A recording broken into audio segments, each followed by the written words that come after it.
Poner? Somos 8, doctor, en total. ¿En total son 8? Buenas tardes, doctor. Sí. Ya. 8 los que van a exponer el tema de abdomen agudo, ¿no es cierto? Sí, doctor. Ya. ¿Han dispuesto ustedes algún orden para la exposición de los 8 o yo llamo en forma... Tenemos un orden. Va a comenzar mi compañero Alejandro. Y así va a ¿Cuánto da? comenzar mi compañero Alejandro. Cada uno también va a nombrar su nombre al exponer. Ya. ¿Y tienen algún tiempo que han predispuesto? Aproximadamente por persona va de 10 minutos a 15. Si es que He tratado son... de decirles lo más Claro, corto posible. porque Sí, lo que tenemos es, ¿cuánto tiempo? 2 horas de 45 minutos, ¿no? sí, aproximadamente. Ya. Ya pueden empezar entonces. Ya, muchas gracias, doctor.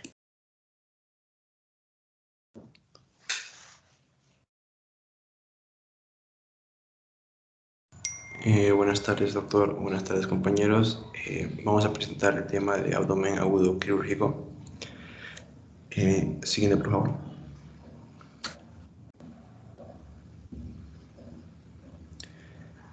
Bueno, primero vamos a hablar de lo que es la anatomía y la fisiología. Siguiente, por favor. Podemos clasificar el dolor abdominal como visceral o parietal. El dolor visceral suele ser vago y poco localizado en el epigastrio. La región periumbilical o el hipogastrio, dependiendo de que se origine en el intestino primitivo anterior, medio o posterior, suele producirse por la extensión de una víscera hueca. El dolor parietal se corresponde con las raíces nerviosas segmentarias que inervan el peritoneo y suele ser más marcado y localizado. El dolor referido es aquel que se percibe en una zona alejada de la fuente del estímulo.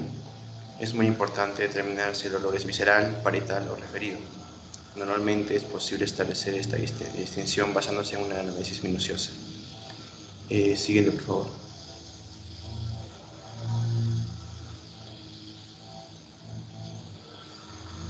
La entrada de bacterias y sustancias químicas irritantes en la cavidad peritoneal puede provocar una salida de líquido por la membrana peritoneal.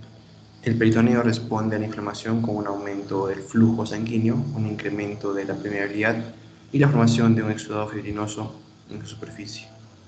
El intestino puede experimentar también una parálisis local o generalizada. La superficie fibrinosa y la disminución de los movimientos intestinales pueden causar la formación de adherencias entre el intestino y el epiplón o la pared abdominal, favoreciendo la localización de la inflamación. Debido a ello, un absceso puede producir un dolor muy localizado, con unos ruidos intestinales y una función gastrointestinal normales, mientras que un proceso difuso, como una úlcera duodenal perforada, produce un dolor abdominal generalizado con un abdomen tranquilo. La peritonitis, por ejemplo, puede afectar a toda la cavidad abdominal o solo una parte del peritoneo visceral o parietal. La peritonitis es una inflamación peritoneal por cualquier causa. Suele identificarse durante exploración física por una sensibilidad marcada a la palpación, como si sensibilidad de rebote y una reacción de defensa muscular. La peritonitis suele ser secundaria a una lesión inflamatoria, en la mayoría de los casos a una infección por microorganismos entéricos o anaerobios gram negativos. También puede deberse a una inflamación no infecciosa, siendo uno de los ejemplos más frecuentes la pancreatitis. Siguiente, por favor. En cuanto a lo que es la anamnesis, es muy importante obtener una anamnesis detallada y organizada para poder formular un diagnóstico diferencial exacto y planificar el tratamiento posterior. Los avances modernos en las pruebas radiológicas no pueden sustituir a la anamnesis detallada por parte de un clínico experto ni a exploración física del paciente, y nunca lo harán. La anamnesis debe centrarse no solo en el estudio del dolor, sino también en los problemas precedentes y los síntomas que se encuentran asociados. Y siempre que sea posible, se deben realizar preguntas de respuesta abierta, estructurándolas para poder averiguar el momento de comienzo las características, la localización, la duración, la posible irradiación y la cronología del dolor que experimenta el paciente. Resulta muy cómodo hacer preguntas como: ¿el dolor es agudo? ¿Empeora al comer? Estas preguntas concretas de respuesta afirmativa o negativa pueden acelerar el proceso de anamnesis, ya que no permiten al paciente contar lo que pasa, pero nos arriesgamos a pasar por alto detalles fundamentales y posiblemente obtener respuestas sesgadas. Es mucho mejor plantear preguntas como: ¿qué opina de su dolor? ¿O hay algo que alivie o acentúe el dolor? A menudo se puede tener información adicional observando cómo describe el paciente el dolor que está experimentando. Si lo describe con un dedo, nos indica a menudo un dolor mucho más localizado y característico de inervación parietal o una inflamación peritoneal, a diferencia de las molestias vagas que se indican con la palma de la mano, que habitualmente son más características del dolor visceral, de los procesos pueden ser intestinales o también de órganos sólidos. También son importantes las actividades que exacerban o mitigan el dolor. Por ejemplo, la comida suele acentuar el dolor de la función intestinal, el cólico biliar, la pancreatitis, la diverticulitis o la perforación intestinal. Los alimentos pueden mitigar el dolor de la úlcera péptica no perforada o la gastritis. Y los pacientes con inflamación peritoneal evitan cualquier actividad que distienda o empuje el abdomen. Su dolor se acentúa con cualquier movimiento brusco del cuerpo y sienten menos dolor cuando flexionan las rodillas. Por ejemplo, un viaje en carro, en automóvil hasta el hospital puede ser un dolor agónico, ya que el paciente percibe todos los baches del camino. Los síntomas asociados pueden constituir pistas importantes a la hora de establecer el diagnóstico. Las náuseas, los vómitos y estreñimiento, así como la diarrea del prurito, las melenas, la hematoquesia, la hematuria, pueden ser síntomas muy útiles cuando aparecen y se reconocen. En cuanto a los vómitos, pueden producirse por un dolor abdominal intenso de cualquier etiología o por una obstrucción mecánica o un hilo intestinal. Los vómitos en muchos casos preceden a la aparición de un dolor abdominal significativo en muchos procesos médicos, mientras que el dolor de un abdomen agudo quirúrgico aparece antes y provoca el vómito a través de las fibras eferentes medulares estimuladas por las fibras dolorosas eferentes viscerales. Tenemos estreñimiento también, que puede deberse a una obstrucción mecánica o una merma del peristaltismo y puede representar el problema principal en de laxantes o fármacos procinéticos, o puede ser meramente un síntoma de trastorno subyacente. Se debe hacer una análisis minuciosa y reflejar si el paciente sigue evacuando gases o heces por el recto. Es más probable que la obstrucción completa se asocie a una isquemia o preparación intestinal posterior. Tenemos también la diarrea, que asocia a diferentes causas médicas, como la enteritis, enfermedad intestinal inflamatoria y contaminación parasitaria. Y en esos trastornos, en isquemia de colon, puede observarse diarrea sanguinolenta. Tenemos que tomar en cuenta también los antecedentes médicos que pueden tener importancia de la evaluación del paciente. Los trastornos o diagnósticos precedentes pueden incrementar o reducir considerablemente las probabilidades de determinados procesos que apenas se tendrían en cuenta en otras circunstancias. Por ejemplo, un paciente puede explicar un dolor que tiene muy parecido a una expulsión de un cálculo renal que experimentaron, y por otra parte tener también en cuenta antecedentes de apendicectomía, enfermedad inflamatoria pélvica o polistectomía. Se deben identificar todas las cicatrices en el abdomen, en el examen de abdomen. También el tratamiento farmacológico es importante, ya que fármacos pueden provocar un abdomen agudo y enmascarar sus síntomas. Por ejemplo, los narcóticos, en dosis elevadas, pueden interferir en la actividad intestinal y causar estreñimiento, pertinacia y una obstrucción también. Tenemos los antiinflamatorios no esteroideos, que pueden aumentar el riesgo de inflamación y perforación de los segmentos altos del tubo digestivo, mientras que los esteroides pueden bloquear la producción de moco gástrico por las células principales y limitar la reacción inflamatoria a las infecciones. Esto incluye también a la peritonitis avanzada.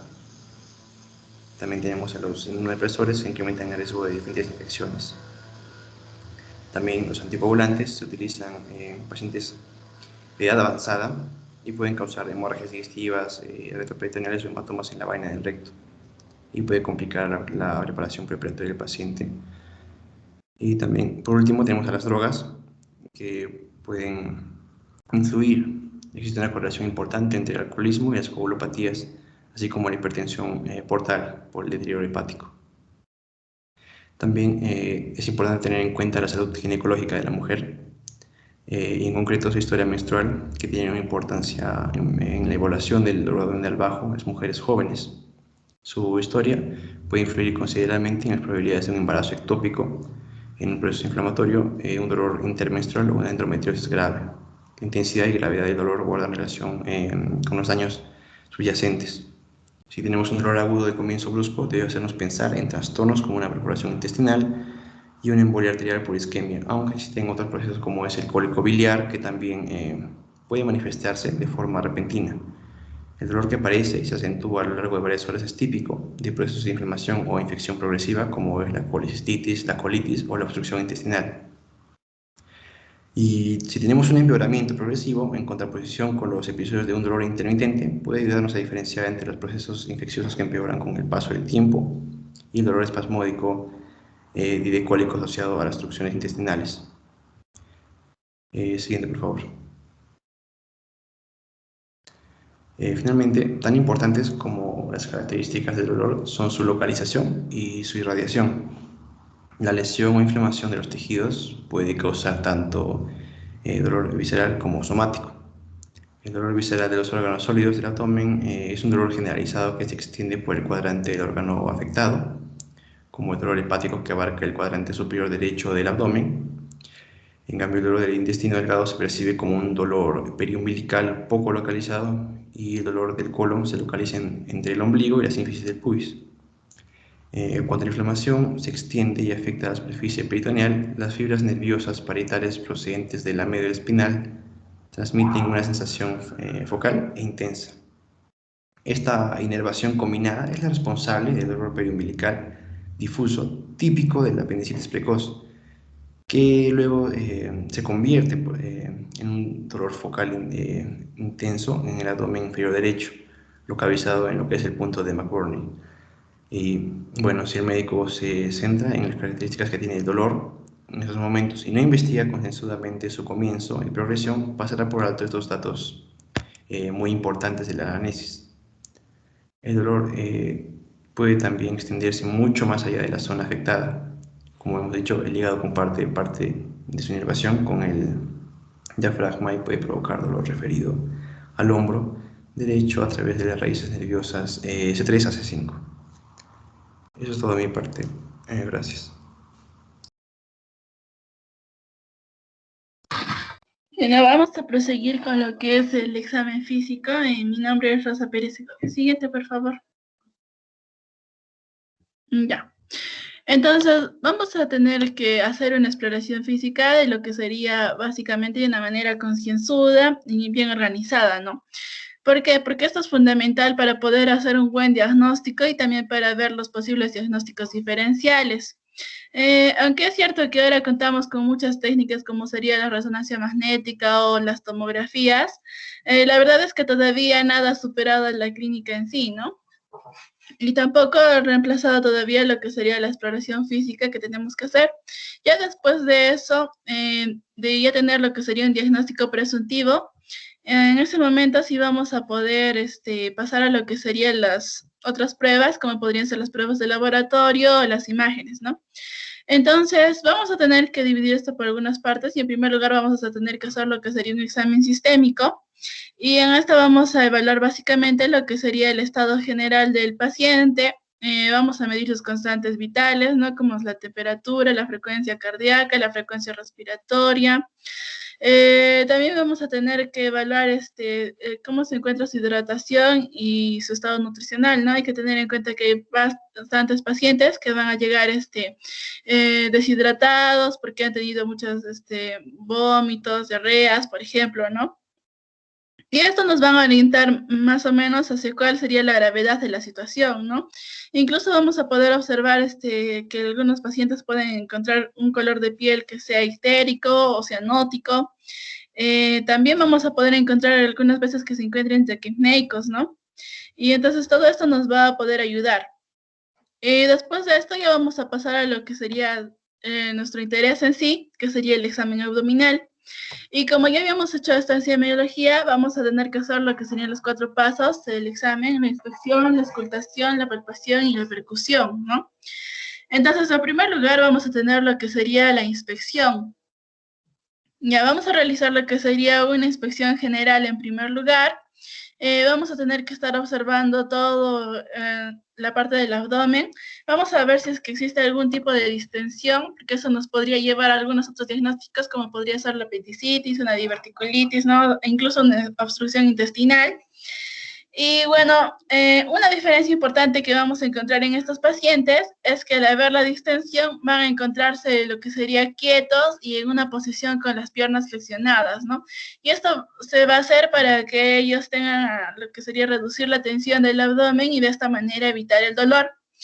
Y en cambio, si encontramos un paciente que va a estar en mucho movimiento o que está cambiando de posición a cada nada, es básicamente porque su posición es muy dolorosa y estará tratando de buscar una posición en la que no sienta tanto el dolor. Y un ejemplo de esto va a ser, por ejemplo, con un paciente nos llegue con lo que serían unos cólicos, ¿no? Cólicos ureterales. Después de eso también vamos a tener que observar si existe alguna presencia de masa, si se ve alguna hernia, eventración, alguna cicatriz que nos dé idea de algún procedimiento quirúrgico anterior. También vamos a tener que observar si existe alguna lesión cutánea, ¿no? Alguna coloración diferente, como por ejemplo, si encontramos algún edema o eritema en la piel que nos puede dar alguna idea de lo que sería alguna celulitis de la pared abdominal, ¿no? O si encontramos, por decir, un color oscuro, medio morado, que nos podría llevar a una equimosis, que nos podría llevar a un diagnóstico de, por ejemplo, una pancreatitis. Y finalmente tendremos que evaluar un poco cómo son los movimientos respiratorios. Luego pasaremos a lo que sería la auscultación.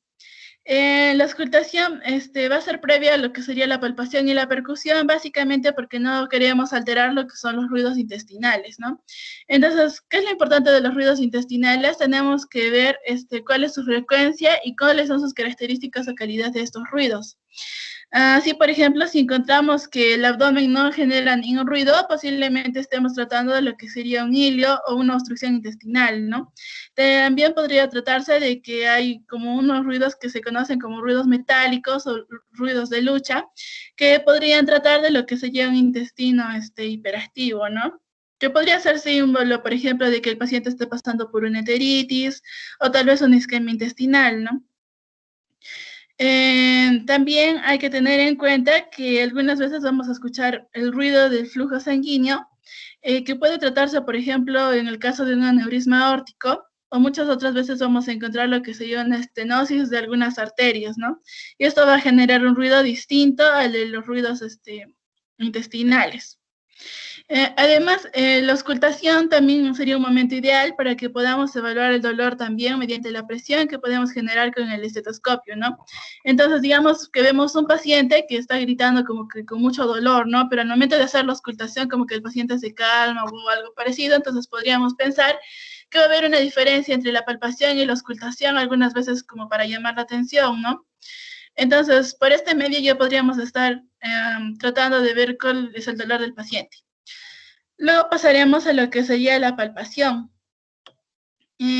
La palpación tiene que ser superficial y profunda y vamos a realizarla con suavidad. Como ya hemos visto anteriormente en lo que es semiología, sabemos que tenemos que empezar por el lado contrario donde el paciente señala su dolor, ¿no? Entonces, por ejemplo, si vemos que hay un dolor descomprensivo, por ejemplo, en que presionamos un poco y de pronto es como que sentimos como un rebote o algo así, se puede tratar de lo que sería una peritonitis.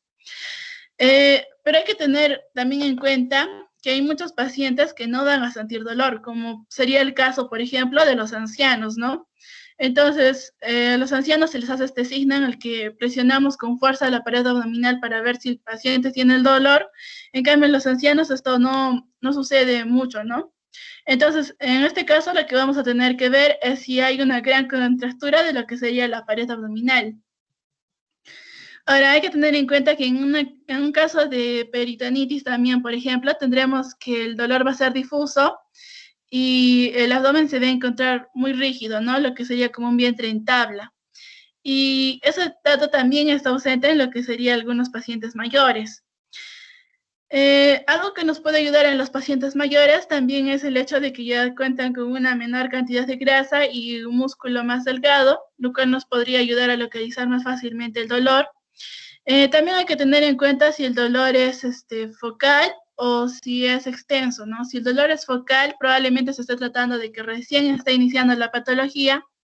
En cambio, si tenemos un dolor que ya es generalizado, probablemente ya haya habido una extensión de ¿no? Y sin embargo, tenemos que seguir haciendo la palpación parte por parte, porque es probable que la parte en la que hay una mayor intensidad sea el órgano en el que se sitúe el problema a tratar.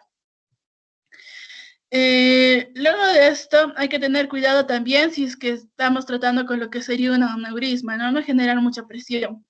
Luego pasaríamos a lo que es la percusión, y en esta vamos a evaluar lo que es el tamaño y la densidad de los órganos abdominales. También vamos a poder evaluar si es que existe la presencia de líquido, alguna masa o gases, ¿no? Entonces, como sabríamos, en el abdomen es característico lo que sería el timpanismo, ¿no? Básicamente porque es una presencia de gas y tenemos órganos huecos. Y sí tenemos una parte de matidez que se encuentra en el cuadrante superior derecho, que es donde se encuentra el hígado, ¿no? Entonces, si, digamos, estamos haciendo la percusión y encontramos que existe una matidez en alguna parte que no sea el hígado, probablemente estemos tratando de alguna masa, ¿no? Tal vez un tumor. Y del mismo modo, si encontramos que es timpanismo en todo el abdomen y no se encuentra en la zona de matidez del hígado, entonces probablemente estemos tratando de que se encuentre un gas disperso por lo que sería todo el abdomen. Entonces, como ya les he mencionado anteriormente, para detectar la peritonitis lo que vamos a tener que hacer es una compresión fuerte, ¿no? Lo que sería la pared abdominal y soltarla bruscamente, lo cual va a generar dolor, que es característico de la afección en sí, ¿no? Siguiente, por favor. Ya. Y bueno, aquí un poco como para repasar los signos de la exploración abdominal, vamos a tener algunos que son muy claros, que nos van a llevar a un diagnóstico fácil, ¿no? Como por ejemplo el signo de Aron, que es cuando el dolor que se va a generar a la presión en el punto de McBurney, ¿no? Lo cual es diagnosticado de lo que sería apendicitis aguda. Del mismo modo con lo que sería el signo de Basler, en el cual también va a aparecer un dolor agudo cuando hagamos la compresión del apéndice, ¿no? Entre lo que sería la pared abdominal y la cresta ilíaca. Luego vamos a tener algunos otros signos que ya hemos conocido, como sería el signo de Charcot, en el cual vamos a tener que el dolor es intermitente en el cuadro superior derecho del abdomen, y además de esto se presenta con lo que sería ictericia y fiebre, que también nos da lo que es el diagnóstico de la coledocolitiasis. También tenemos el signo de Corbusier, en el cual tenemos que la vesícula biliar es palpable con ictericia, ¿no? Y esto nos va a tratar básicamente de lo que sería un tumor periampular. También vamos a tener algunos signos que son bien conocidos, como el signo de Gray-Turner, en el cual vamos a tener que va a haber unas zonas de cambio de color alrededor del ombligo y en los costados, que también es para el diagnóstico de lo que sería pancreatitis. Del mismo modo, por ejemplo, como sería el signo de Cullen, ¿no? Que también es un color azulado, moratado, pero alrededor de lo que sería el ombligo, como se puede apreciar en la primera imagen que tenemos, la cual también es signo de lo que sería el hemoperitoneo, ¿no? Por la irritación del peritoneo. Y vamos a tener algunos otros signos, como el signo del obturador, el signo del psoas ilíaco, que nos van a ayudar también en el diagnóstico de otras patologías. Siguiente, por favor.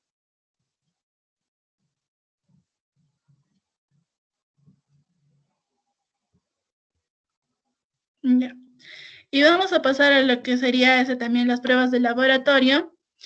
Son muy importantes.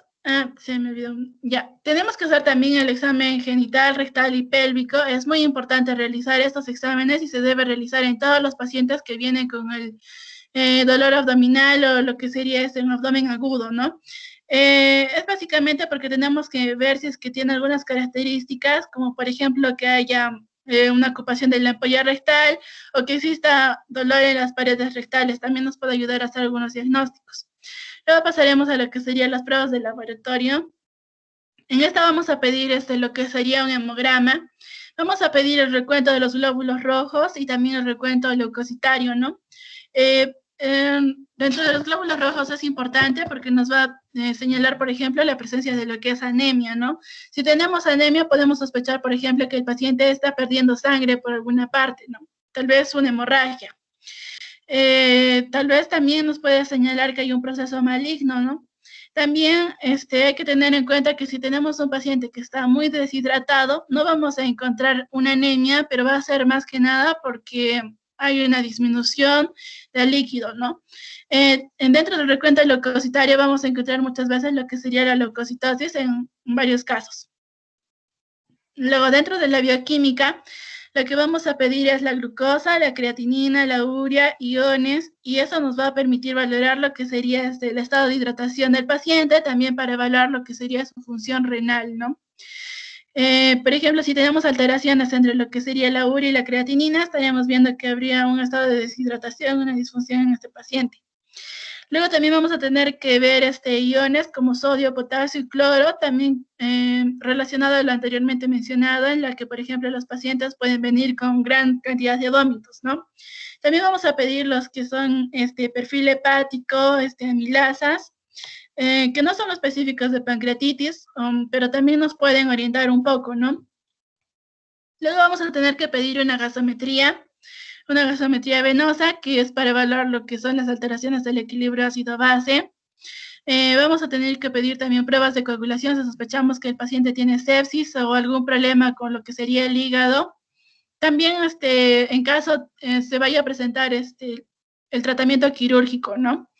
Y también va a ser importante porque lo vamos a utilizar para hacer también hemocultivos. Vamos a necesitar hacer hemocultivos, por ejemplo, también si sospechamos que el paciente tiene una sepsis o una infección. Y finalmente, lo que sería el sedimento de orina, para ver si es que existe alguna infección del tracto urinario, ¿no? Y finalmente vamos a pedir también lo que sería un electrocardiograma, sobre todo a los pacientes ancianos, los pacientes mayores, ¿no? Que llegan con un dolor abdominal que parece de etiología desconocida, porque hay que tener en cuenta que podemos confundirlo con lo que sería un infarto de la cara inferior del corazón, ¿no? Y eso se va a manifestar con lo que sería un dolor en el epigastrio, lo cual nos podría llevar a confusiones. Algunas veces también el electrocardiograma se altera por ejemplo, cuando se trata de una pancreatitis aguda o cuando el paciente está en shock. Eso sería todo de mi parte. Muchas gracias.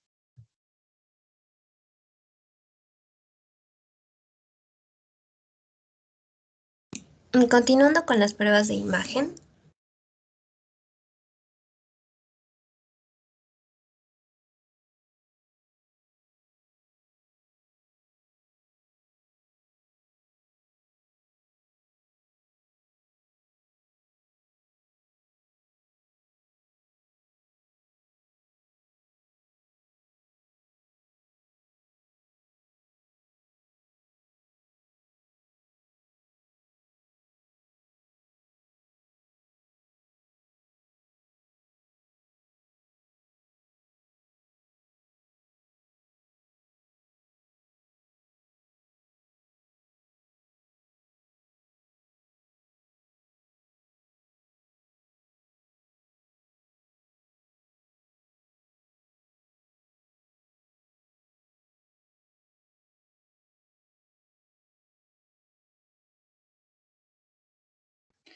Meche, no se te escucha. Gracias. Bueno, le estaba diciendo que, que tenemos pacientes con dolor y sensibilidad abdominal. Entonces tenemos que hacer un diagnóstico temprano, un diagnóstico pronto para dar el tratamiento. Por lo que en pruebas de imagen nos puede ayudar la radiografía de tórax, la ecografía o la tomografía computarizada. Ahora, estas técnicas no pueden ocupar el lugar de una anamnesis y de una exploración física minuciosa, como lo han explicado mis compañeros. Entre estas pruebas de imagen, vamos a tener primero que es la radiografía simple, que es la primera técnica de imagen en pacientes con abdomen agudo. Podemos tomarla en bipedestación o en decúbito lateral si el paciente no puede levantarse. En bipedestación podemos detectar hasta 1 milímetro de aire, es decir, neumoperitoneo, como se puede ver en la imagen. superior, inferior izquierda. En el caso de que sea una radiografía en decúbito lateral, también podemos detectar un neumoperitoneo. Puede detectar hasta 5 a 10 mililitros de gas aproximadamente. Entonces, también los dos tipos de radiografía nos van a servir para detectar una posible úlcera duodenal perforada, por ejemplo, presentando esta un hemoperitoneo visible. Y así nosotros podíamos proceder a una laparotomía con un poco retraso. También en la radiografía es muy importante la observación de las calcificaciones. Puede ver apendicolitos, calcificaciones biliares, renales en el páncreas o también calcificaciones de aneurismas de la aorta, de alguna víscera o también la aterosclerosis de vasos viscerales. También lo que podemos observar aquí es la obstrucción al vaciamiento gástrico, una obstrucción intestinal ya sea en el intestino delgado o en colon, por ejemplo por alguna tumoración. O también podemos observar volvulos en el ciego o en el colon sigmoideo, como se ven en las otras dos imágenes de la derecha. Como segunda técnica de imagen en pacientes con abdomen agudo, tenemos la ecografía abdominal. La limitación de esta ecografía es el abdomen por la presencia de aire intestinal, pero sí nos sirve, por ejemplo, para detectar con gran exactitud los cálculos biliares, más que todo, bueno, en los cálculos biliares, pero tenemos tenemos como una vista limitada, más que todo en el conducto colédoco. También podemos detectar líquido intraperitoneal con la ecografía. También en el caso de la apendicitis, no se usa mucho. Se ha visto que la ecografía es peor clínicamente que la tomografía computarizada porque es difícil interpretar por los cirujanos una ecografía. Ahora, como tercera técnica es la tomografía computarizada, que puede ser abdominal y pélvica, nos ayuda bastante. Las causas más frecuentes y sus complicaciones son fácilmente identificables con esta, por ejemplo, la apendicitis. Pero, como lo repetí, como lo dije al inicio, estas pruebas no van a reemplazar lo que es un examen exhaustivo físico. También la tomografía computarizada es un medio excelente para diferenciar entre la obstrucción mecánica del intestino delgado del ilio paralítico y generalmente va a permitir identificar el punto de transición en la obstrucción mecánica. Este método a menudo va a ayudar a resolver algunos de los dilemas radiológicos más complejos, como los diagnósticos de isquemia intestinal aguda o la lesión intestinal por traumatismo abdominal cerrado. En el caso de que haya una lesión en el intestino delgado, que muchas veces es un auténtico reto diagnóstico, tenemos que ver bien, tenemos algunas claves, por ejemplo, ver engrosamiento en la pared intestinal o cualquier tipo de gas fuera de la luz intestinal o cantidad moderada o grande de líquido intraperitoneal sin lesión visible de un órgano abdominal sólido. Tenemos distractores, como son las lesiones en la pared abdominal. Muchos de los accidentados pueden tener lesiones en otras partes del cuerpo, ¿no? En la pared abdominal, en la pelvis, en la columna, o a veces están con un estado mental alterado por un traumatismo abdominal, por ejemplo, cerrado. Entonces, esos serían los distractores para detectar alguna lesión traumática en específico en el intestino delgado, por lo que se sugiere una tomografía computarizada con contraste, ya sea vía oral o vía intravenosa, para poder ver con una mayor facilidad esta lesión intestinal. Hasta ahí acabaría mi parte.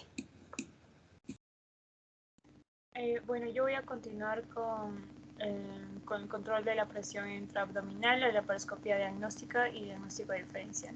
Mi nombre es Clarita Vega Cifuentes. Siguiente, por favor. Bien, el primer punto a tocar es el control de la presión intraabdominal. Sabemos que una presión intraabdominal elevada suele ser uno de los síntomas de un proceso abdominal agudo o la causa del mismo. Entonces, ¿qué sucede cuando la presión aumenta anormalmente? Pues disminuye el flujo sanguíneo a los órganos abdominales y el retorno venoso al corazón, mientras que aumenta la estasis venosa. Este incremento de la presión en el abdomen también puede presionar hacia arriba el diafragma, elevando las presiones inspiratorias máximas y disminuyendo la eficacia ventilatoria, por lo que existe el riesgo de que el paciente pueda aspirarse a nivel pulmonar por reflujo esofágico y también se puede asociar a una hipertensión abdominal. Es importante que entonces tengamos en mente nuestros rangos a considerar como la presión intraabdominal normal, que se considera de 5 a 7 milímetros de mercurio para una persona en reposo de complexión media tumbada de cúbito supino. Entonces, ¿cómo es que se miden? Las presiones suelen medirse en la vejiga con un transductor a presión fijado a una sonda Foley.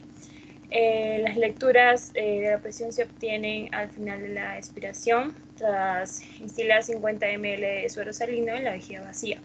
Las presiones anormalmente elevadas son las que están superiormente a 11 milímetros de mercurio y están graduadas en una escala de gravedad del 1 al 4, como podemos ver en la tabla inferior de la diapositiva.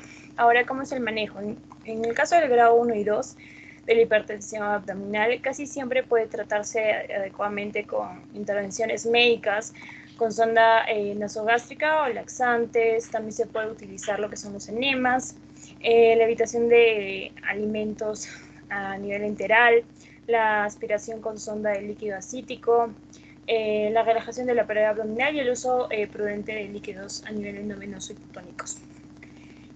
Para el caso del grado 3 y 4, a menudo ya requiere una descompresión quirúrgica por la parotomía con tamponamiento abierto del abdomen en el caso de la hipertensión grave y la disfunción orgánica que no respondan de inmediato a las intervenciones médicas agresivas. Siguiente, por favor. Bien, en cuanto a la laparotomía diagnóstica, tiene varias ventajas. Se cuenta con sensibilidad y una especificidad bastante elevada. Tiene capacidad para tratar una buena parte de los trastornos inducidos por el abdomen agudo laparoscópicamente y una disminución de la morbilidad y la mortalidad y el tiempo de hospitalización y los costes generalmente de las mismas, ¿no? Esto puede resultar particularmente útil en pacientes en estado crítico y de cuidados intensivos. La precisión diagnóstica, como les había mencionado, es elevada y los informes muestran que oscilan entre un 90 a un 100% y con una limitación principal del reconocimiento de los procesos retroperitoneales.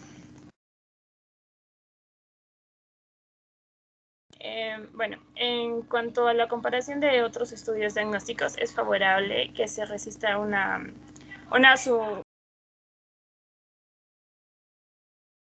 superioridad con respecto a lo peritoneal o a la tomografía o a la ecografía abdominal. Siguiente, por favor. Bien, ahora tenemos el diagnóstico diferencial. El abdomen agudo en sí tiene un diagnóstico diferencial bastante amplio. Los posibles trastornos van desde cuadros leves y fáciles de manejar hasta los que son rápidos y bastante mortales. Debido a ello hay que atender y evaluar inmediatamente a todos los pacientes que presenten este cuadro y repetir las evaluaciones periódicamente en intervalos frecuentes para poder detectar algún cambio o alteración en él. Es importante tener presente que existen muchas causas de dolor abdominal agudo, como podemos observar en el cuadro de la izquierda, que son muchos. Es importante saber que el diagnóstico diferencial comienza desde la anamnesis y se aclara un poco más durante la exploración física, como ya mencionaban mis compañeros. A los pacientes con trastornos quirúrgicos muy graves hay que practicarles una laparotomía de manera inmediata, mientras que aquellos que con diagnósticos urgentes dejan ya un tiempo para la estabilización, la hidratación, la preparación de medios preoperatorios y los que fueran necesarios. La laparotomía se ha demostrado que es una herramienta muy útil en cuanto si es que el médico no ve un diagnóstico claro y permite confirmar la presencia de procesos quirúrgicos en todos los casos, salvo en las condiciones abdominales más desfavorables. Incluso cuando es necesario cambiar una intervención laparoscópica a una intervención abierta, ¿no? La evaluación laparoscópica va a permitir también una ubicación más exacta de la incisión de la laparotomía, lo cual ayuda también a reducir su longitud. Siguiente, por favor. Y bien, ahora pasamos con lo que es la preparación para la intervención de urgencia. Independientemente de su gravedad, a todos los pacientes se necesita un tipo de preparación preoperatoria. y hay que establecer sí o sí un acceso endovenoso y corregir las anomalías hidroeléctricas que pueda padecer el paciente. Asimismo, también, bueno, prácticamente todos los pacientes necesitan infusiones de antibióticos, por lo cual debemos saber que las bacterias más frecuentes en las urgencias son, bueno, en caso de abdomen agudo son los anaerobios y los microorganismos entéricos gram negativos, por lo que una infusión de antibióticos con cobertura de estos gérmenes se debería iniciar en cuanto se establezca el diagnóstico de sospecha. En los pacientes con un hilio paralítico ya generalizado o vómitos, se va a beneficiar con la colocación de una sonda nasogástrica para poder reducir la probabilidad de vómitos y por consecuente una aspiración.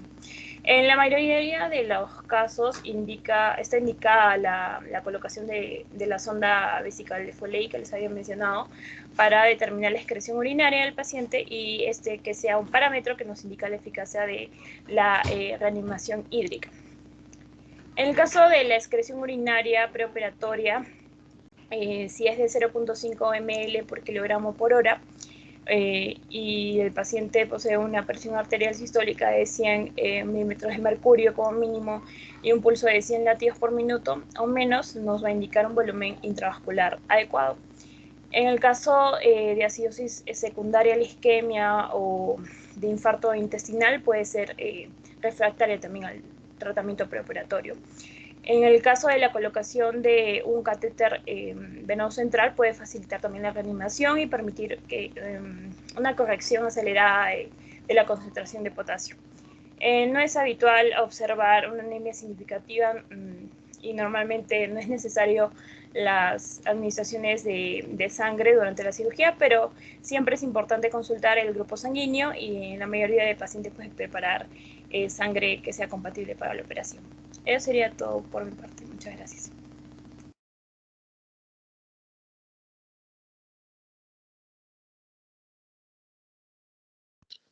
Bueno, continuando con la exposición, vamos a ver ahora los pacientes atípicos que se nos pueden presentar, empezando por las gestantes, ¿no? El dolor abdominal agudo en una gestante va a plantear algunos problemas exclusivos en este cuadro en cuanto al diagnóstico y al tratamiento a realizarse en la gestante. El mayor peligro va a ser el retraso en el diagnóstico. Esto va a aumentar mucho la tasa de mortalidad fetal.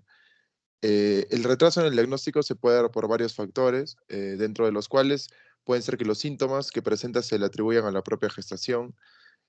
También es muy probable que se dificulte la exploración por el aumento del tamaño del útero en la paciente y también que las pruebas de laboratorio se vean alteradas, ¿no? Cualquier médico también va a dudar ante un caso en que tenga que solicitar una imagen radiológica, por lo cual esto también va a ayudar a que el diagnóstico se retrase. En la imagen que tenemos allá a la derecha podemos ver cómo el apéndice, de ubicarse en el punto de McBurney, al final del tercer trimestre aproximadamente, puede subir esta y le podemos encontrar en el reborde costal del lado derecho, cambiando totalmente su ubicación, ¿no? Lo cual nos podría confundir en el diagnóstico. Siguiente, por favor. Hablando de la apendicitis en particular, esta es la principal enfermedad no obstétrica que va a requerir cirugía en una gestante.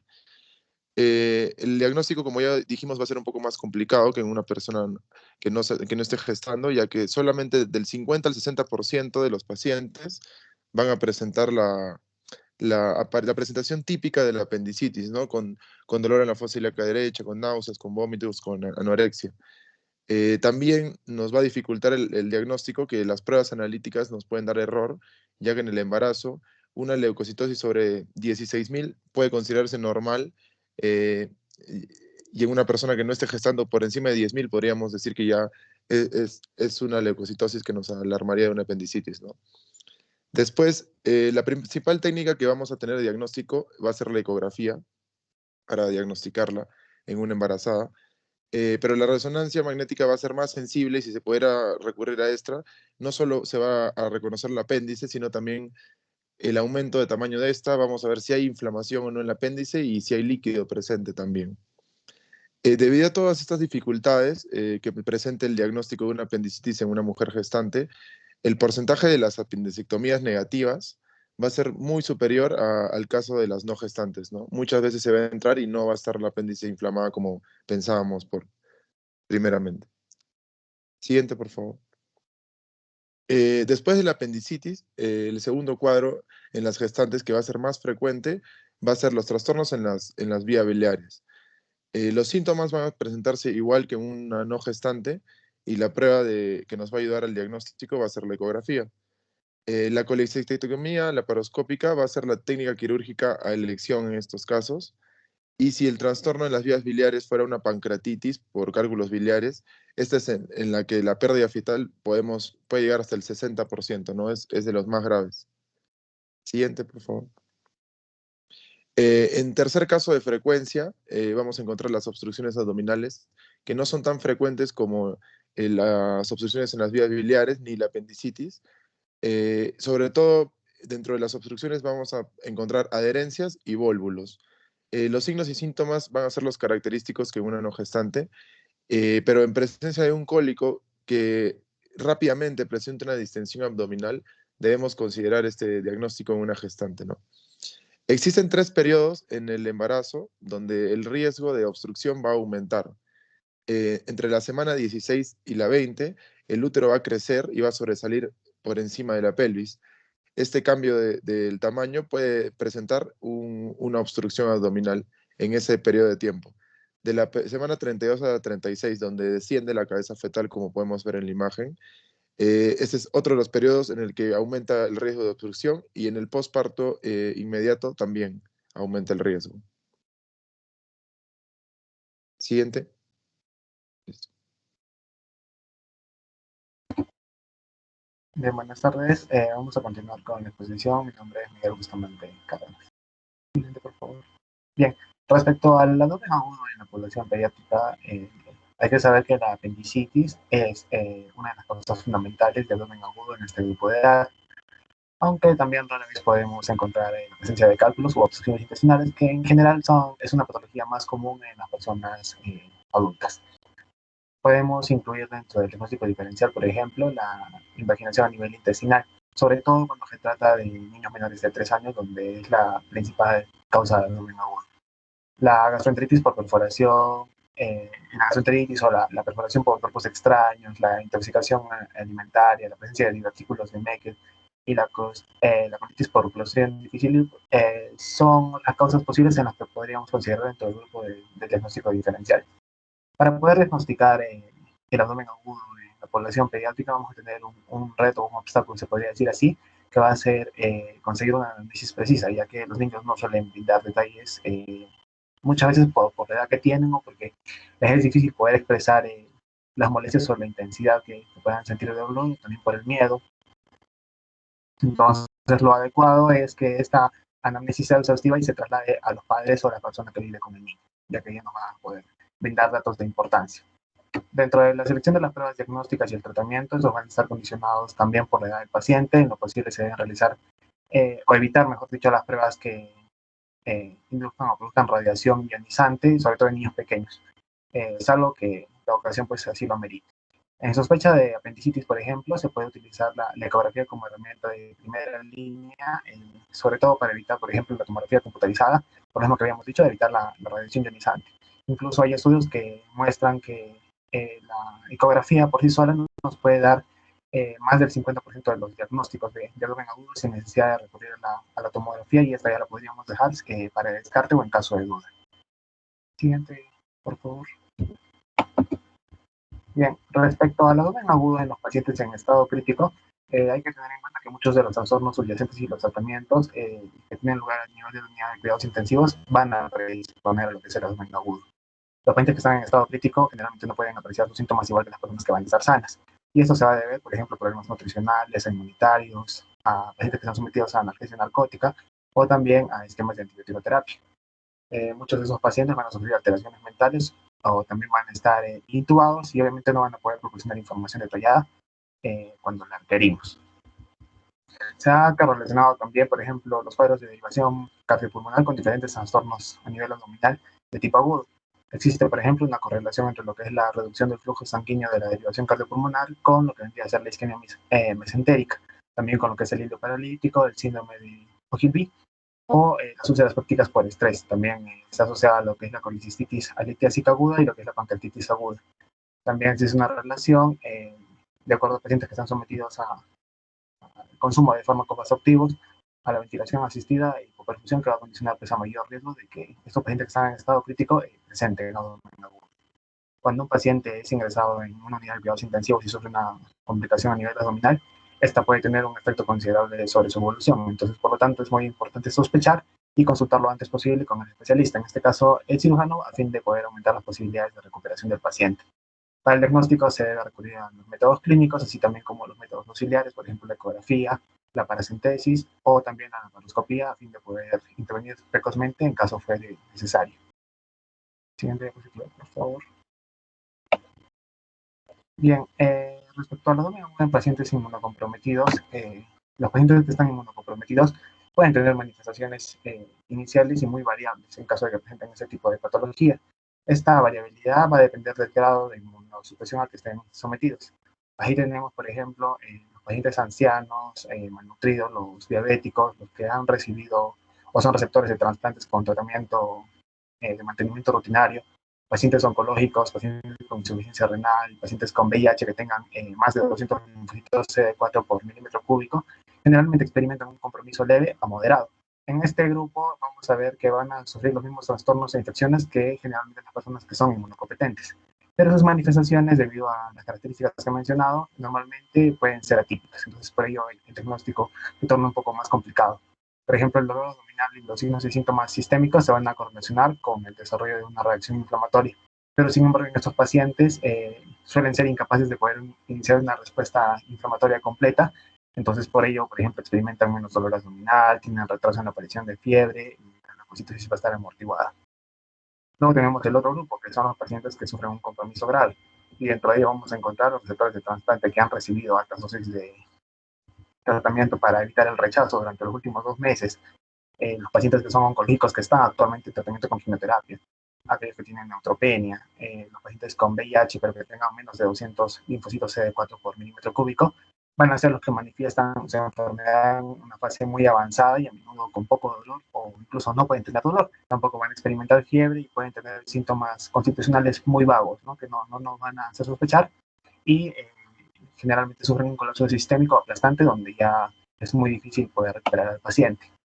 De manera que tener en cuenta, por ejemplo, la colitis pseudomembranosa, que se va a asociar tradicionalmente al uso de antibióticos de amplio espectro, aunque también con más frecuencia se está detectando en pacientes que están inmunocomprometidos, sobre todo con enfermedades como linfoma, leucemia o con VIH ya en estadio SIDA. Las manifestaciones clínicas aquí van a incluir diarrea, deshidratación, dolor abdominal, fiebre, leucocitosis. Sin embargo, pueden no presentar muchos de estos síntomas debido a que la capacidad de poder desarrollar una respuesta inflamatoria normal pues, va a estar mermada. También hay que tener en cuenta que para el diagnóstico la tomografía computarizada va a resultar útil, sobre todo a nivel cuando se trate de una colitis complicada, sin una clara idea de una indicación quirúrgica. Va a permitir, por ejemplo, el megacolon, el ileum, la citis, la perforación, el engrosamiento de la pared del colon. Y esto va a ayudar mucho a poder establecer el diagnóstico rápidamente. Aunque también se dice que un 14% de estos pacientes generalmente van a tener una tomografía computarizada normal, pero tenemos el otro 86% de que sí nos va a permitir confirmar el diagnóstico y sobre todo de forma precoz para poder reducir la mortalidad. En el caso de los pacientes que están inmunocomprometidos severamente, eso también hay que tener en cuenta que pueden sufrir otras infecciones atípicas, como por ejemplo tuberculosis a nivel peritoneal, infecciones por hongos, infecciones fúngicas, entre ellas podemos incluir la aspergillosis o las micosis endémicas, infecciones víricas, dentro de ellas podemos rescatar el citomegalovirus o el Epstein-Barr. Y cuando se produce pues, este tipo de infecciones, generalmente se diseminan rápidamente debido a que hay una ausencia de una reacción inflamatoria. Entonces, hay que tener en cuenta que todos los pacientes que están inmunocomprometidos de forma severa requieren una inmediata y completa evaluación para poder detectar cualquier posible síntoma y sean tratados adecuadamente. Siguiente diapositiva, por favor. Bien, ya para terminar esta parte, el abdomen agudo en los pacientes con obesidad mórbida. La obesidad mórbida va a dificultar el el diagnóstico con exactitud de los procesos abdominales agudos. A menudo, por ejemplo, los signos de peritonitis van a aparecer tardíamente y finalmente van a progresar rápidamente a sepsis, a insuficiencia orgánica y la muerte del paciente. La sepsis abdominal es un diagnóstico muy sutil en este grupo de pacientes y se puede producir únicamente cuando el paciente, por ejemplo, manifiesta síntomas como malestar, hipo, dificultad para respirar. En los obesos hay que tener en cuenta también que es complicado poder interpretar los datos de la exploración física, ya que es frecuente observar el dolor abdominal de forma muy marcada, pero hay ciertos síntomas o signos que son menos específicos, como por ejemplo la taquicardia, la taquipnea, el derrame pleural o la fiebre. También es muy difícil poder apreciar la distensión o la presencia de alguna masa intraabdominal debido al tamaño y al espesor que van a tener en la pared abdominal por su propia condición de ser obesos, ¿no? Entonces, asimismo, también van a poder dificultar el análisis de las pruebas de imagen a nivel abdominal y va a ser necesario en muchos casos, por ejemplo, tomar varias radiografías para poder visualizar todo el abdomen y generalmente la nitidez va a ser baja. En el caso de la tomografía y la resonancia magnética, en algunos casos va a ser imposible también de poder revisar debido al perímetro que pueden tener los pacientes, que muchas veces sobrepasan el tamaño de la abertura, por ejemplo, de los aparatos con los que se requiere tomar ese tipo de imágenes u otras complicaciones, pues que hacen mucho más difícil el diagnóstico. Entonces, para poder reducir en cierta manera la posibilidad de complicación, de fallecimiento del paciente, siempre hay que tener un índice elevado de sospecha y un umbral muy bajo para poder proceder rápidamente a la exploración quirúrgica. Y dentro de ella la mejor opción es la laparoscopía. Siguiente.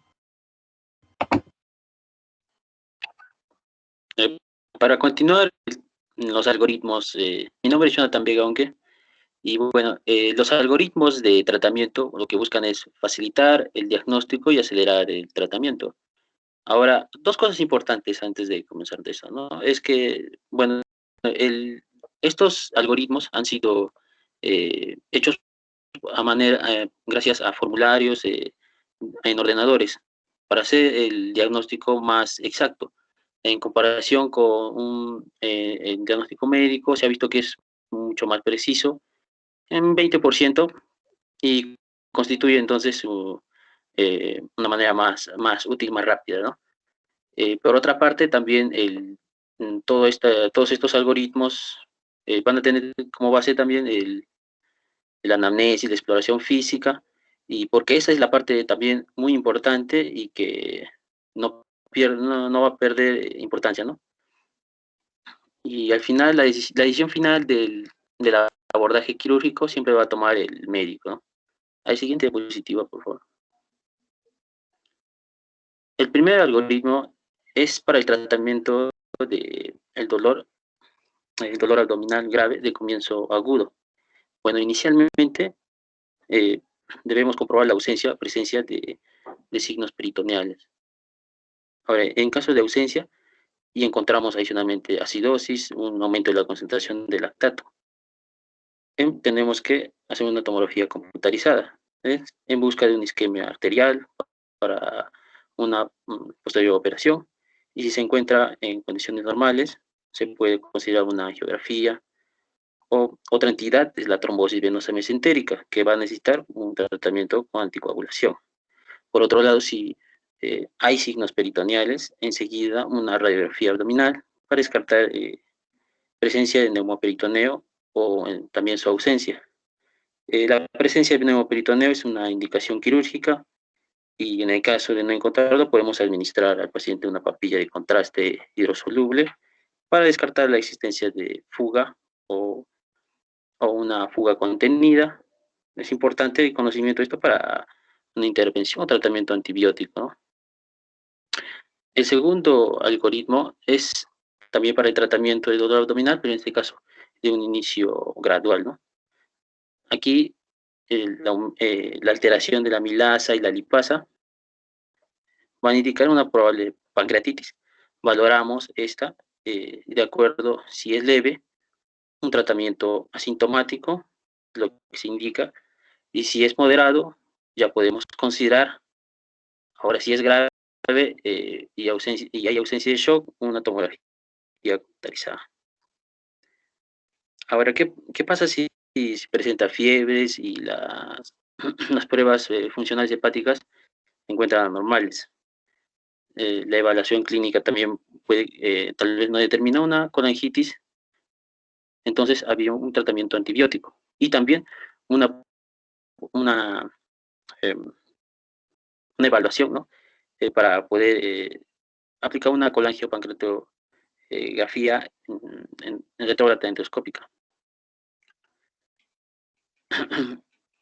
En caso de que la pancreatitis fuera grave y habría shock e insuficiencia respiratoria, entonces es considerar un lavado peritoneal inmediato. Siguiente diapositiva. Los siguientes algoritmos ya son, son en el caso de tener un paciente con un dolor abdominal, ¿no? Y bueno, que se presenta principalmente en determinado cuadrante. En el algoritmo 3 es para el tratamiento de un dolor abdominal en el cuadrante superior izquierdo. Aquí, luego de haber realizado la anamnesis y la exploración física, se realiza una tomografía computarizada y posterior tratamiento orientado, ¿no? Por esta. En el cuarto algoritmo de cuadrante superior derecho, los laboratoriales de prueba de función hepática, amilasa y lipasa, si se encuentran normales, hacemos una ecografía en busca de alguna litiasis biliar. De no encontrar nada, una tomografía, o son normales, y hacemos una tomografía computarizada para luego un tratamiento orientado. Ahí está, ¿no?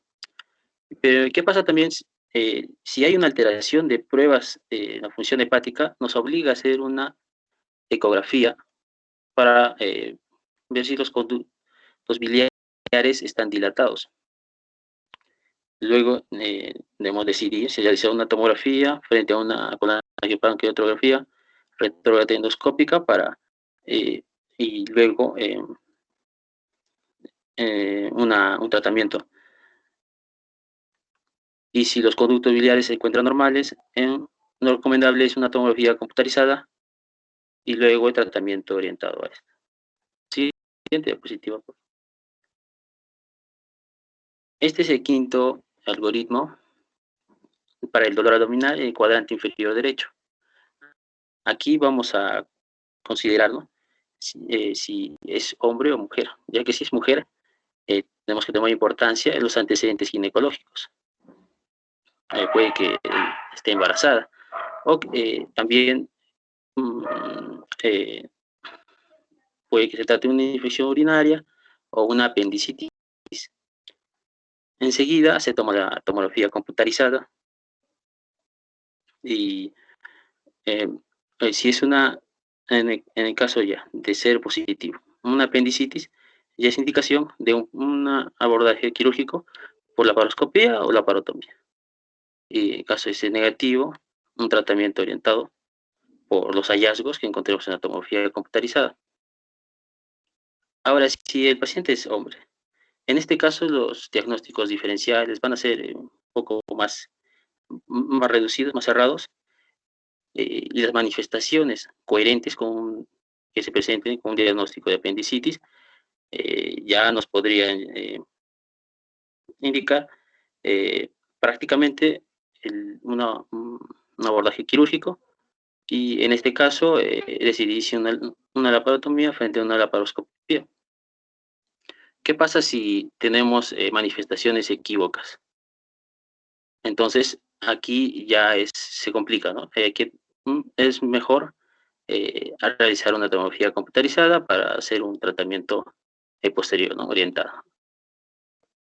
El sexto algoritmo es para el cuadrante inferior izquierdo, en el cual, en el caso ya del análisis, bueno, la anamnesis y la exploración física y análisis laboratoriales muestren que es una peritonitis, realizar una tomografía computarizada para averiguar, ¿no?, si es un absceso contenido o en caso de que haya habido una perforación que lo cause, ¿no? Y esto ya es una indicación de la laparotomía. En el caso de absceso, un tratamiento con antibióticos, un drenaje percutáneo y si es necesario, una resección programada. Ahora, ¿qué pasa si no se llega al diagnóstico de peritonitis? pero y los síntomas puede que coincidan con una diverticulitis. Entonces, ya cambia de tratamiento a un tratamiento antibiótico. Puede que la situación sea confusa y tenga algunos síntomas generalizados, ya una tomografía computarizada y luego un posterior tratamiento por la tomografía. En la siguiente diapositiva, algunos errores frecuentes a la hora de aplicar estos algoritmos es que no realizan una exploración exhaustiva y no registran los hallazgos, o que no se realice un tracto rectal o vaginal cuando estén indicados, ¿no? Entonces, el examen físico es importante no evaluar las hernias incluidas en la región escrotal, o no realizar una prueba de embarazo, ni incluir la gestación en un diagnóstico diferencial. Otro error es no reevaluar al paciente con frecuencia mientras se establece un diagnóstico diferencial, o no replantearse el diagnóstico establecido cuando cambia la situación clínica. No reconocer un compromiso inmunitario ni apreciar que puede mascarar los hallazgos de la anamnesis o la exploración. Bueno, sí hay que tener cuidado. Un solo dato normal no puede hacernos olvidar de todo un diagnóstico. Siempre debemos, bueno, si tenemos la seguridad de que es indicado, ¿no?, un abordaje quirúrgico, hay que consultarlo con compañeros. Tomar en cuenta que un diagnóstico puede cambiar si cambia la edad, o sea, son diagnósticos específicos por edad o por alguna otra situación clínica, ¿no? Y eso es todo por mi parte. Bueno, ya para finalizar, voy a hablar acerca de lo que es abdomen agudo médico, que constituye un conjunto de síndromes de etiologías muy diversas, que confunden tanto al médico internista como al cirujano general, de que a veces puede llevar erróneamente a interpretar,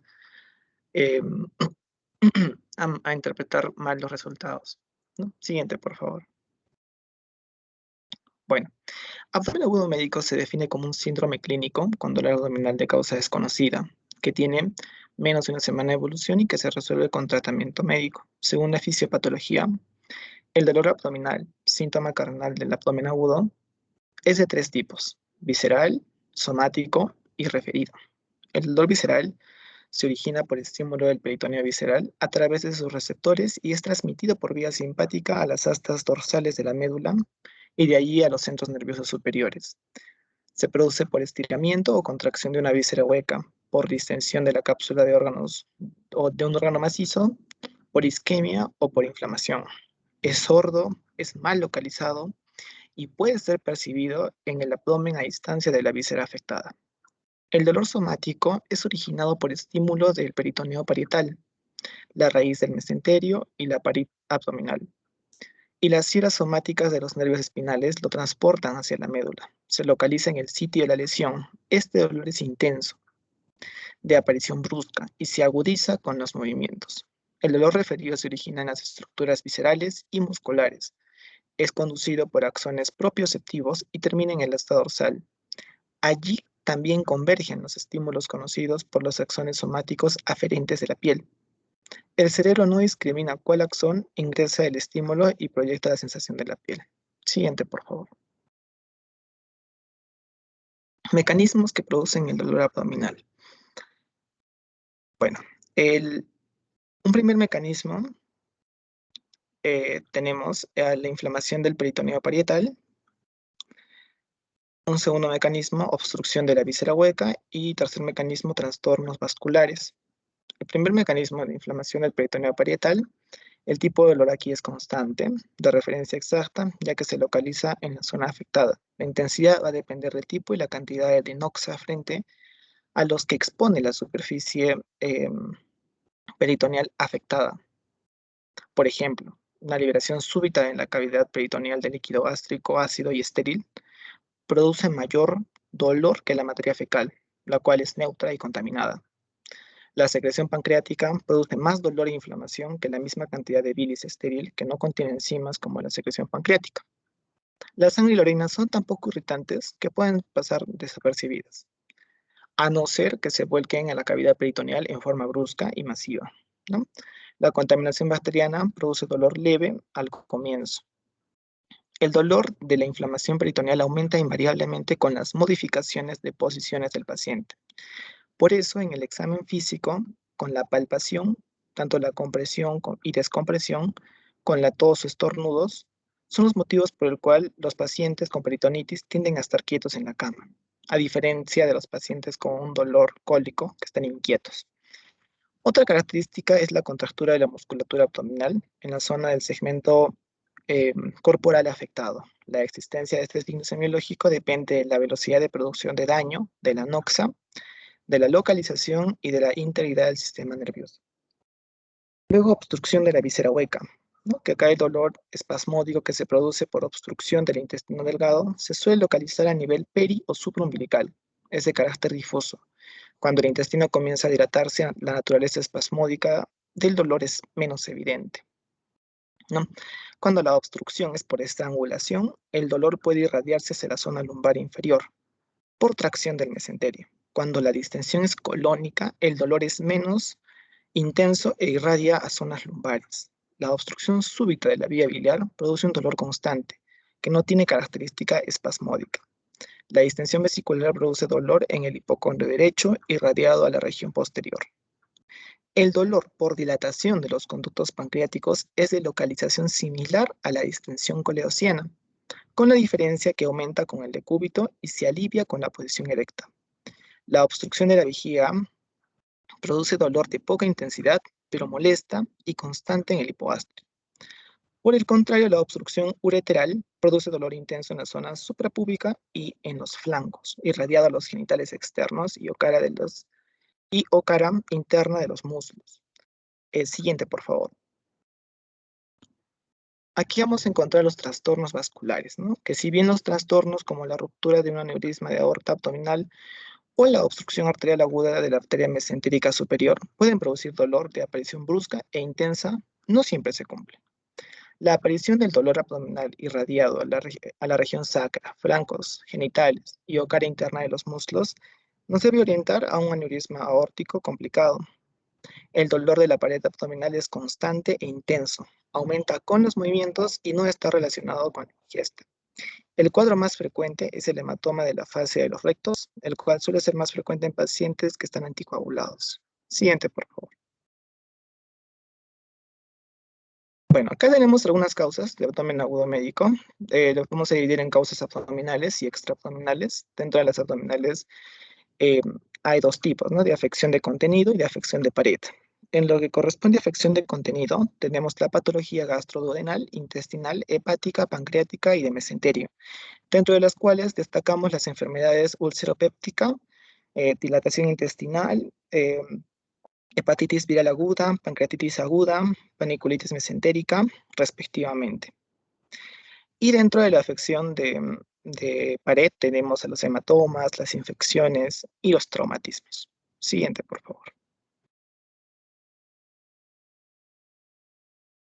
Ahora pasamos a las causas extraabdominales, en las cuales lo dividimos en tórax, pelvis, retroperitoneal, metabólicas, enfermedades sistémicas, infecciosas y neurógenas.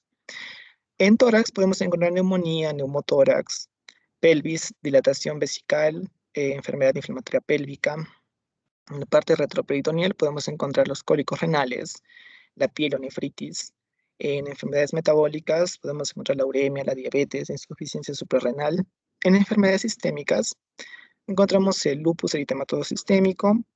En infecciosas podemos encontrar la hepatitis, meningitis, amebiasis, fiebre tifoidea. En enfermedades neurógenas podemos encontrar al herpes zóster, tabes dorsal. Siguiente, por favor. Bueno, la presentación clínica. En los pacientes que presentan un dolor abdominal agudo, la primera decisión será considerar si se debe internar o si el tratamiento es quirúrgico. La sospecha clínica de irritación peritoneal, obstrucción o compromiso vascular es indicación de internación y consulta quirúrgica. Los pacientes ancianos tienen presentaciones clínicas atípicas. En muchas ocasiones la causa exacta del dolor no es evidente y el médico debe definir con profundidad y extensión de la evaluación. Los síntomas generales iniciales son fiebre alta, escalofríos, diarrea, sugieren un abdomen agudo médico, así como también las artralgias, las artritis, la disnea, el dolor pleurítico y los síntomas y signos neurológicos. Los vómitos suelen preceder a patologías quirúrgicas. Los antecedentes personales del dolor abdominal recidivante desde la niñez o de los síntomas parecidos en la historia familiar tienen importancia, así como la ingestión de drogas, alcohol, historia ocupacional o viaje reciente. En los pacientes mayores de 40 años serán investigados factores de riesgo o enfermedad arterial coronaria conocida. En el examen físico, la presencia de lesiones dermatológicas, artritis, adenopatías generalizadas y orinas oscuras o hematúricas producen duda también en un diagnóstico quirúrgico.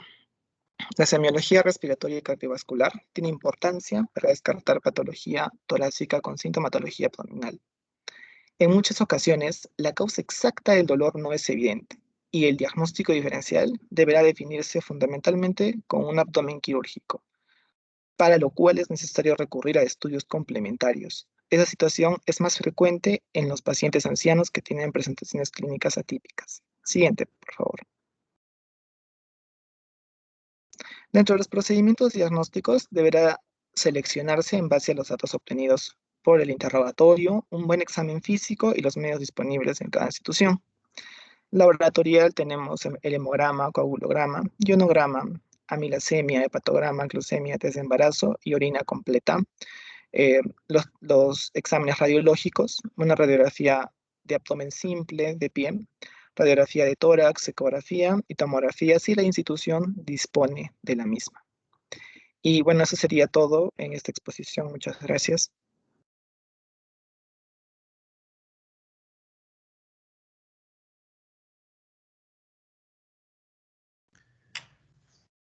Bien.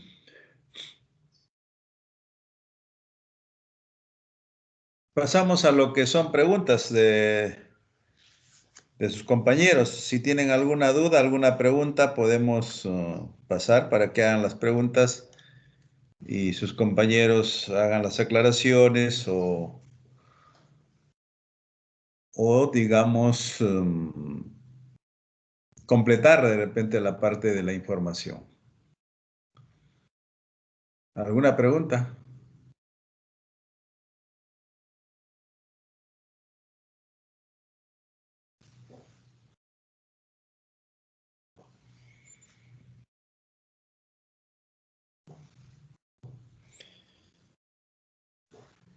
Creo que sería bueno empezar definiendo lo que es abdomen agudo quirúrgico. Su compañero que ha terminado la última exposición ha definido lo que es abdomen agudo médico. Entonces, no me parece haber escuchado que cuando han tratado el abdomen agudo quirúrgico hayan hecho una definición. Pero si la hicieron, a ver, el que empezó la exposición, ¿podría decirnos si ha encontrado alguna definición de lo que es abdomen agudo quirúrgico?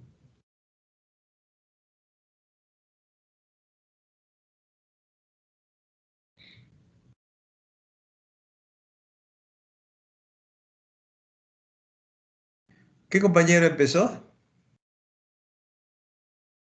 ¿O su compañera? Creo que fue. Yo, doctor. Perfecto. ¿Encontraste definición de... Sí, una pequeña definición que hace referencia a los signos y síntomas de dolor y sensibilidad abdominales, un cuadro clínico que obliga a un tratamiento quirúrgico de urgencia. Ya. ¿Y cuál vendría a ser el síntoma, el signo principal por el cual el paciente consulta?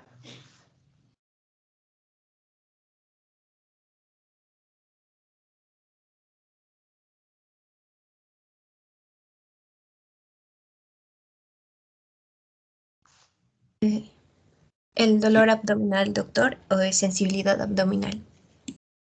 El dolor abdominal, ¿no es cierto? Entonces, eso es importante tener en cuenta, ¿no?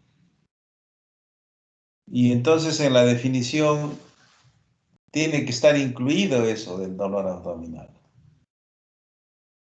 Ahora, en la definición de abdomen agudo médico, su compañero, el último que ha expuesto, ¿cómo has definido el abdomen agudo médico?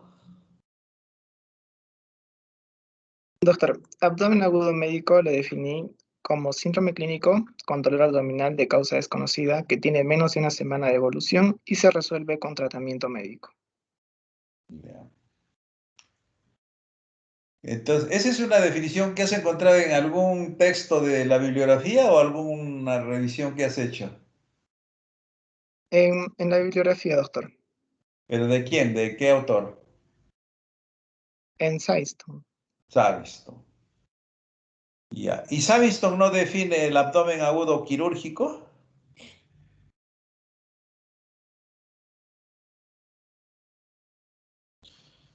Los que han revisado abdomen agudo quirúrgico, ¿define o no define? Pues lo que define en general es abdomen agudo. Es lo que me he percatado en el Saviston. A ver, ¿qué vendría a ser? A ver, abdomen agudo así en general. Que hace referencia a los signos y síntomas de dolor y sensibilidad abdominal. Es en primera instancia, ¿no? Cuyo cuadro clínico obliga a menudo al tratamiento quirúrgico de urgencia.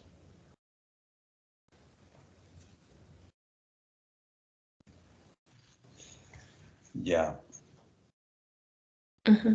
Y luego nombrar las causas, ¿no? Porque se dan endocrinas, metabólicas, hematológicas, toxinas o fármacos. Bien, entonces, para todos los que están presentes en el seminario, en el tema de investigación, debe quedar claro que hay una definición para lo que es abdomen agudo médico y lo que es abdomen agudo quirúrgico. Dentro de lo que es el abdomen agudo médico, como su compañero ha definido, termina en un tratamiento médico, ¿no? Pero habla de un dolor de causa desconocida, ¿no? De causa desconocida. Y que definitivamente eso va a obligar a que uno haga la investigación o que uno haga una serie de exámenes, por supuesto, primero médicos y luego de ayuda al diagnóstico para poder llegar a determinar si ese dolor abdominal es de tratamiento médico o de tratamiento quirúrgico. En el caso de abdomen agudo quirúrgico, la cosa es diferente. Y diferente porque el abdomen agudo quirúrgico, como le dijimos a su compañera delegada del grupo de seminario que conversamos con ella, le dijimos de que tratasen de separar lo que es un abdomen agudo médico o que diga abdomen agudo quirúrgico inflamatorio, el obstructivo, ¿no? El vascular y el traumático. ¿Y por qué, digamos, pensamos que debe hacerse así? Porque es más didáctico, en primer lugar. En segundo lugar, permite que en cuanto al examen clínico, en cuanto primero a la anamnesis y en cuanto al examen clínico, uno esté orientado, ¿no?, a ciertos síntomas que caracterizan a un cuadro inflamatorio y ciertos síntomas que caracterizan a un cuadro obstructivo, al vascular y al traumático. En el traumático, de por medio, definitivamente va a haber un traumatismo abdominal. Y el traumatismo abdominal puede ser por accidente de tránsito, puede ser caída de un segundo piso, tercer piso, caída de un caballo, una bestia de carga, de una motocicleta. O sea, un accidente que lo que produce es un trauma. ¿En qué zona? No en la cabeza, porque si es un trauma en la cabeza, es un traumatismo encefalocraneano, ¿no? Entonces, en el caso nuestro, nos interesa saber el traumatismo abdominal, que puede ser cerrado o que puede ser abierto. Y en cuyo caso, cada uno da síntomas y cada uno da signos en el momento del examen. Igualmente el inflamatorio, ¿no? Ustedes tienen un ejemplo y están justo seguro revisando con sus profesores de práctica el cuadro de apendicitis aguda para esta primera fase. Entonces el cuadro de apendicitis aguda resulta ser pues el cuadro clínico más representativo, digamos, del cuadro de abdomen agudo quirúrgico, ¿no? Es el cuadro más representativo y si ustedes ya han revisado el cuadro de apendicitis aguda, tiene toda una sintomatología, ¿no? Tiene toda una cronología que se presenta, no en el total de pacientes, pero en la mayoría, ¿no? Hay un porcentaje que seguro ustedes ya lo han revisado.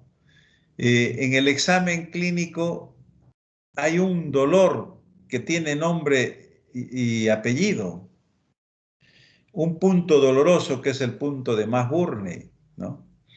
Entonces, dependiendo de la posición del apéndice, va a haber la ubicación del punto doloroso va a variar, en cuyo caso toma diferentes nombres, ¿no? Entonces, en ese caso, ya no podríamos, en la definición, ¿no?, de un cuadro de abdomen agudo quirúrgico inflamatorio, decir de origen desconocido, ¿no? Entonces, el dolor ya sabemos que si se ubica en la fosa ilíaca derecha, pues es un dolor que la primera opción puede ser la inflamación del apéndice. Y si en esa fosa ilíaca derecha encontramos el punto de Mahburny positivo, entonces estamos mucho más cerca del diagnóstico que habíamos pensado inicialmente. Entonces, de esa manera, vamos viendo que hay cuadros, ¿no? En el obstructivo, vemos que el cuadro o la patología más frecuente de obstrucción son las bridas y adherencias, ¿no? Entonces, eso nos permite también que en la anamnesis hayan datos importantes que uno tenga que preguntar para poder pensar en primera opción de ese cuadro, ¿no? El dolor varía también. Y al examen clínico también encontramos características en el abdomen que difieren un poco del cuadro abdominal inflamatorio y que caracterizan más un cuadro obstructivo, ¿no? Entonces, como ven, igualmente el vascular también tiene un cuadro clínico que caracteriza y que te orienta desde el inicio a pensar que no es inflamatorio, que no es obstructivo, ¿no? Y si no ha habido traumatismo, menos traumático, sino que puede entrar dentro del cuadro de abdomen agudo vascular, ¿no? Entonces, en ese sentido, pensamos que es más didáctico para cada uno e incluso puede permitirnos hacer el diagnóstico diferencial, por decir, preguntarles ¿y cuál sería el diagnóstico o cuál sería el examen o las diferencias del abdomen, ¿no?, a la inspección de un cuadro de abdomen agudo inflamatorio de un cuadro de abdomen agudo obstructivo, ¿no? Entonces, permite hacer ese tipo de preguntas y permite hacer ese tipo de observación durante el examen, ¿no?, a la inspección, para poder pensar más en un cuadro inflamatorio que un cuadro obstructivo.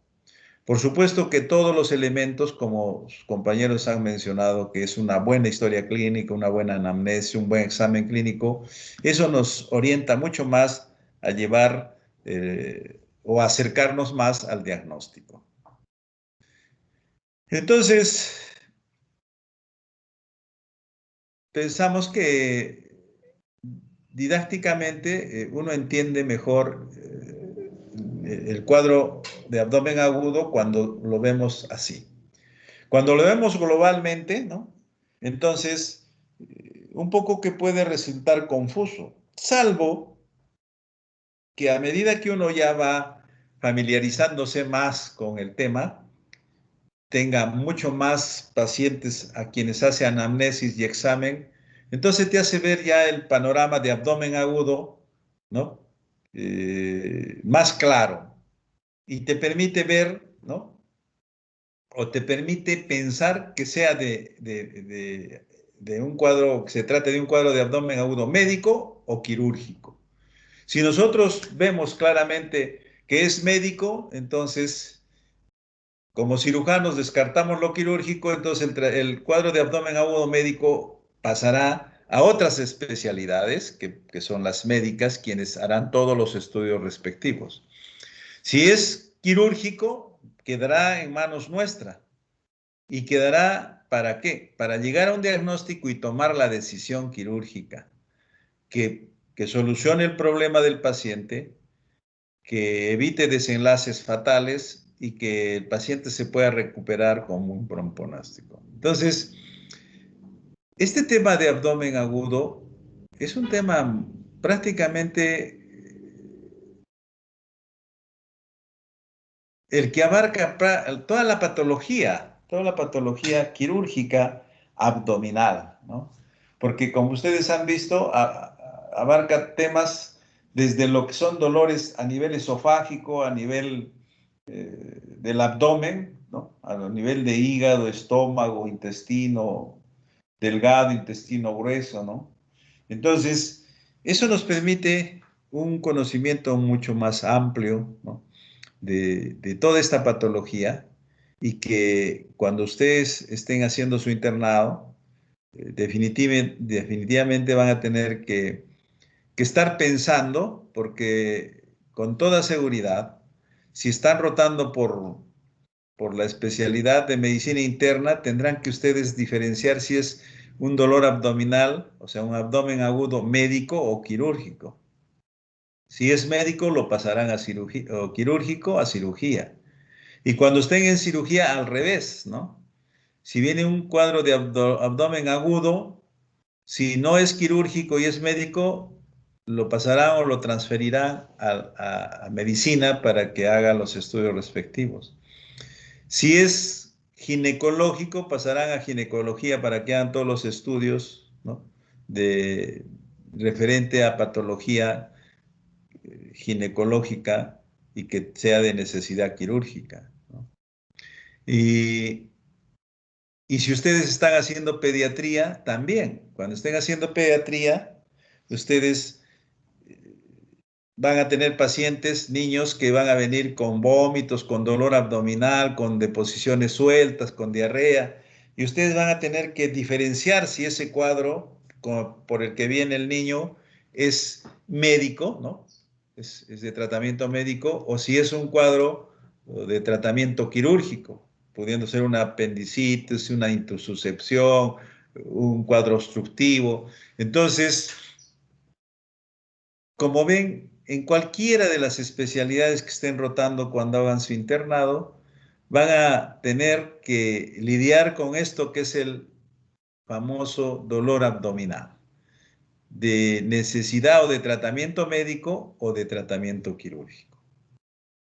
De ahí la importancia que nosotros le damos a este tema para que ustedes tengan un conocimiento amplio, un conocimiento seguro, para que puedan tomar decisiones las más correctas en beneficio de sus pacientes, ¿no? Y en beneficio, por supuesto, de ustedes como profesionales que van a llegar a ser.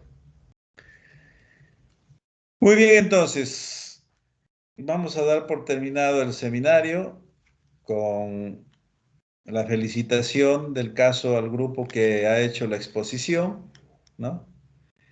Que les sirva muchísimo en lo posterior todos los conocimientos que han adquirido, tanto para su examen que se aproxima o tanto para los otros exámenes que se les avecina, porque en la segunda fase, en la tercera fase, se van a tocar temas como colecistitis, temas como obstrucción intestinal, vólvulos, ¿no? Entonces, van a estar siempre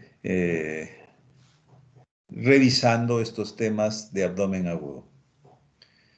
Muy bien, entonces, podemos dar por terminado y buenas tardes.